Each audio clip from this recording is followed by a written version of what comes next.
Kementerian Keuangan mengatur investasi untuk program tabungan hari tua pegawai negeri sipil (PNS). Hal itu diatur dalam Peraturan Menteri Keuangan (PMK) Nomor 66 PMK 02/2021 tentang tata cara pengelolaan iuran dan pelaporan penyelenggaraan program tabungan hari tua, jaminan kecelakaan kerja, dan jaminan kematian bagi pegawai aparatur sipil negara, prajurit Tentara Nasional Republik Indonesia, anggota Kepolisian Negara Republik Indonesia. Seperti dikutip Detikcom, Jumat tanggal 18 Juni tahun 2021 pada pasal 2 ayat 1 dijelaskan dalam rangka menyelenggarakan program tabungan hari tua THT, jaminan kecelakaan kerja JKK, dan jaminan kematian JKM. Pengelola program mengelola iuran program THT, JKK dan JKM. Iuran program sebagaimana dimaksud dan hasil pengembangan iuran program merupakan pendapatan pengelola program. Pengelolaan iuran sebagaimana dimaksud dalam pasal 2 harus dilakukan secara terpisah untuk masing-masing program, bunyi pasal 3 ayat 1. Pengelolaan iuran sebagaimana dimaksud harus dilakukan secara optimal dengan mempertimbangkan aspek likuiditas, solvabilitas, kehati-hatian, keamanan dana, dan hasil yang memadai. Di pasal 4 ayat 1, pengelola program setiap saat wajib menjaga solvabilitas. Tingkat solvabilitas yang dimaksud adalah selisih antara jumlah kekayaan yang diperkenankan dan kewajiban. Tingkat solvabilitas sebagaimana dimaksud dalam pasal 4 ayat 2 paling sedikit sebesar 2% dari jumlah kewajiban manfaat polis masa depan dan utang klaim program THT ditambah cadangan teknis program JKK dan JKM, bunyi pasal 5.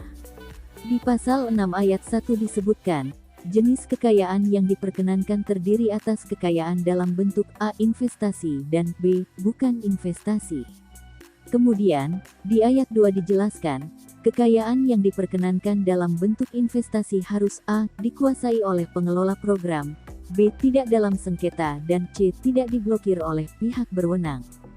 Selanjutnya, kekayaan yang diperkenankan dalam bentuk investasi untuk program tunjangan hari tua meliputi A. Surat berharga negara, B. Deposito bank, C. Saham yang diperdagangkan di Bursa Efek Indonesia. Kriteria saham diatur lebih rinci yakni memiliki fundamental yang positif, prospek emiten positif, nilai kapitalisasi pasar paling sedikit 5 triliun rupiah.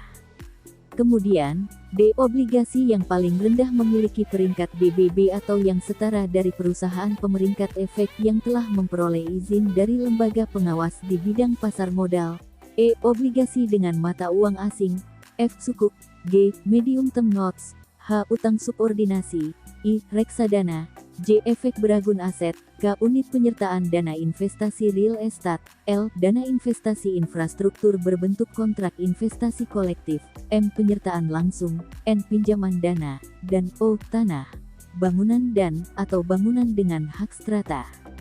Kemudian, kekayaan yang diperkenankan dalam bentuk investasi untuk jaminan kecelakaan kerja dan jaminan kematian diatur pada pasal 11 yang meliputi A. Surat berharga negara, B. Deposito bank, C. Saham, D. Obligasi, E. Sukuk, dan F. Reksadana. Salah satu kelebihan menjadi PNS adalah mendapatkan dana pensiun hingga hari tua. Pemerintah saat ini tengah merancang untuk membuat skema dana pensiun PNS menjadi skema fully funded. Lewat skema fully funded ini, diperkirakan pensiunan PNS bisa mengantongi uang hingga 1 miliar rupiah. Hal tersebut langsung disampaikan oleh Menteri Aparatur Negara dan Reformasi Birokrasi (PAN RB) Cahyokumolo beberapa waktu lalu. Terkait pemberian jaminan pensiun, pemerintah akan melakukan reformasi sistem pensiun berdasarkan iuran pasti, kata Cahyo beberapa waktu lalu. Sayangnya, skema ini belum bisa terrealisasi karena pandemi COVID-19 yang melanda sejak tahun lalu. Pemerintah fokus melakukan refocusing anggaran untuk kesehatan dan bantuan sosial (Bansos).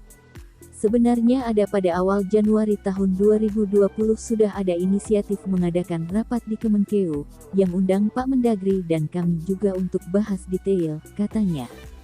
ini, tapi karena ada pandemi COVID-19 sehingga konsentrasi anggaran untuk infrastruktur kesehatan dan bansos, sehingga ini belum sempat dibahas tuntas, paparnya.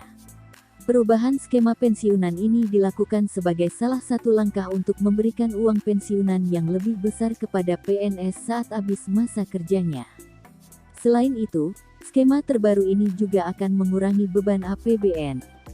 Saat ini, APBN harus mengeluarkan anggaran sekitar 120 triliun rupiah setiap tahunnya untuk pembayaran pensiunan. Pembayaran pensiunan ini setidaknya diberikan kepada pensiunan PNS, TNI, Polri yang jumlahnya sekitar ke 3,1 juta orang.